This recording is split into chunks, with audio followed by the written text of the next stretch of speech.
Ali Imran 133 dan 134. Wasari'u ila maghfiratin min rabbikum wa jannatin 'arduha samawati wal ardh. Kata Allah SWT, bersegera kalian untuk meminta ampunan kepada Allah. Nanti kalau minta ampun kepada Allah, Allah akan sediakan surga yang seluasnya bumi dan langit. Uiddat lil muttaqin, kata Allah. Semua itu disediakan untuk orang-orang yang bertakwa. Siapa orang bertakwa? Salah satunya adalah wal kadhimina al-ghaidh, orang yang menahan marah, wal 'afina 'anil nas, dan orang yang memaafkan kepada manusia. Mungkin kesalahan orang itu dengan ucapan, mungkin juga ada yang tersakiti hati. Kamu sakit hati sama tetangga itu? Iya Ustaz. Kenapa kau sakit hati? Gimana gak sakit hati Ustaz? Mobilnya baru. Kalau kamu sakit hati juga? Iya Ustaz. Saya lebih sakit hati lagi. Kenapa? Apakah cakapnya kasar? Apakah perbuatannya kejam? Tidak Ustaz. Rumahnya baru Ustaz, baru renovasi lantai 3. Sekali saya tengok Ustaz, kenapa? Kalau kamu, wah lebih parah lagi Ustaz, sakit hati Ustaz. Kenapa?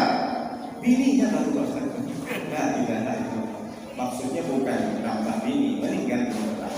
Artinya apa? Ini menunjukkan ketika Rasulullah sebelum wafat, Rasulullah menyampaikan tausiahnya kepada jemaah, "Man kuntu jalatu lahu dhahran, hadza dhahri, falyastaqim minhu." Barang siapa dulu mungkin tak sengaja aku cambuk ekor unta, lalu kemudian ujung cambuknya mengenai kalian, aku belum minta maaf dan kalian sakit hati. Umam kuntu satantu lahu irdan hadza 'indi falyastaqim minhu. Barang siapa dulu mungkin aku ceramah, aku tausiah, tapi ternyata ada yang tersinggung dengan perkataanku. Umam kuntu akhadtu malan fahadha mali falyadhu. Mungkin aku dulu pernah berhutang kepada kalian, aku lupa hutang itu, silahkan kata Rasulullah, ambil harta ini, aku ikhlas. Apa yang terjadi ketika Rasulullah berkhutbah sebelum meninggal? Ada ternyata terdiam semua. Siapa yang pernah aku campur tanpa sengaja, lalu tak terima sakit hati, silahkan balas. Ini punggung Muhammad, cambuk pundak Muhammad, kata Rasulullah. Semua sahabat terdiam, tidak ada yang berani. Tapi ternyata ada sahabat yang berdiri. Siapa nama dia? Ukasah bin Mihsan. Ya Rasulullah, kaget sama sahabat. Dulu Rasulullah pernah mencambuk ontanya, ujung tambunnya kena punggung saya ya Rasulullah ketika perang Badar. Terus saya ingin membalas, saya ingin mencambuk Rasulullah. Apakah kaget sahabat-sahabat? Oh, lancang sekali Ukasah. Akhirnya Ukasah, jangan kau berani ngomong seperti itu, kata sahabat yang lain. Sayyidina Umar, Sayyidina Ali, cambuk saya aja, jangan balas ya Rasulullah. Tapi Rasulullah apa yang terjadi? Tunggu dulu, biarkan Ukasah. Lalu disuruhlah Bilal, ambil cambuk di rumah Fatimah. Datang Bilal ke Fatimah. Ya Fatimah, aku mau ambil cambuk Rasulullah. Buat apa? Katanya ada sahabat yang tak terima dia pernah dipukul pundaknya, dia balas. Kok berani-beraninya dia? Siapa dia? Ukasah. Bilang sama Ukasah, kata Fatimah, jangan cambuk ayahku. Ayahku sedang sakit. Sudah lama sakit Rasulullah. Karena itu sekitar 3 bulan 2 bulan Rasulullah meninggal sebelum itu. Setelah itu, lalu terjadilah, tidak usah.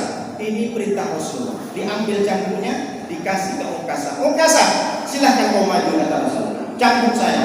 Setelah sampai di depan Rasulullah, si Ukasah bilang, apa kata Ukasah? Ya Rasulullah, ketika engkau mencambuk pundakku, dulu pundakku telanjang. Saya tidak pakai baju, jadi saya ingin membalas mencambuk badanmu ya Rasulullah, buka bajunya. Apa tak lancang?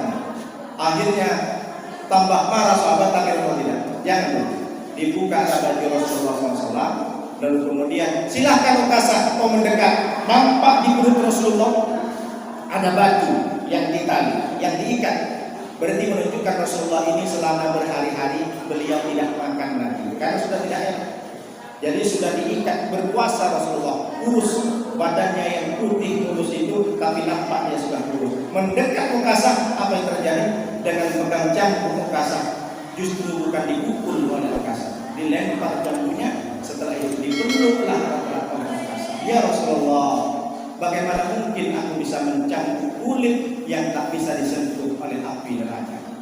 Bagaimana mungkin saya membalas ya Rasulullah? Justru kalau bukan dengan terjadi seperti ini ya Rasulullah, saya tidak mungkin bisa menyentuh kulitmu, sehingga aku sekarang menyentuh kulitmu ya Allah. Ya Rasulullah, menjadikan aku tidak bisa dijilat, apalagi dibakar oleh api neraka. Nangis semua. Bahkan Ukasah, apa kata Rasulullah? lihatlah, ini termasuk orang yang ditakutin oleh api neraka. Dia adalah orang yang masuk surga dalam bahasa Rasulullah SAW. Ini apa menunjukkan? Rasulullah seorang nabi, seorang yang dimuliakan oleh Allah, kekasih Allah, dijamin masuk surga, masih mau minta maaf kepada manusia. Lalu kita siapa?